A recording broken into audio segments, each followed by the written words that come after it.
Господин Хекимян, ето да ви пратя, бях ви писал, нали, вие казахте ще проверите. Ето да видите сега тук на Стамболийски, отивате към Ной.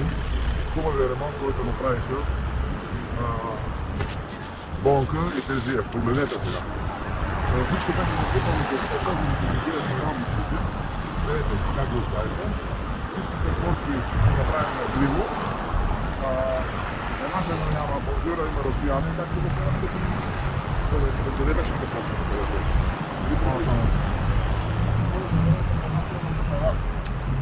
Сега да не снимаме пред Ной е същото.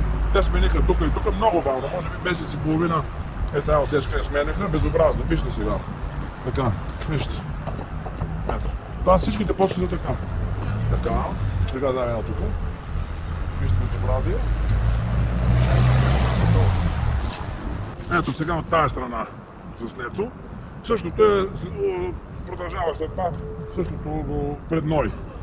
И като имате предвид, че всички плочки са някак на вълни, когато тези плочки същите ги правяхте при госпожа Фандъкова, може да ги видим там на много места, са перфектно направени.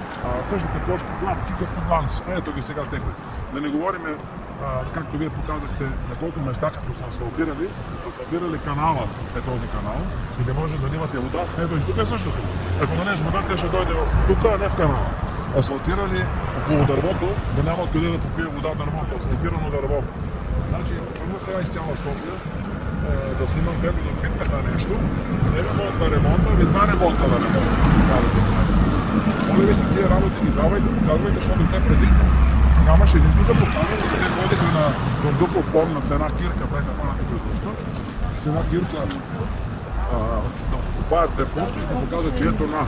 А тук няма какво да ходим с кирка. Всичко е криво, ето. Ти като кола, аз чувствам обокопките ми как върва, все едно е някакъв, ето, гледайте. Гледайте, неравност. Това е правилно преди 5 дена.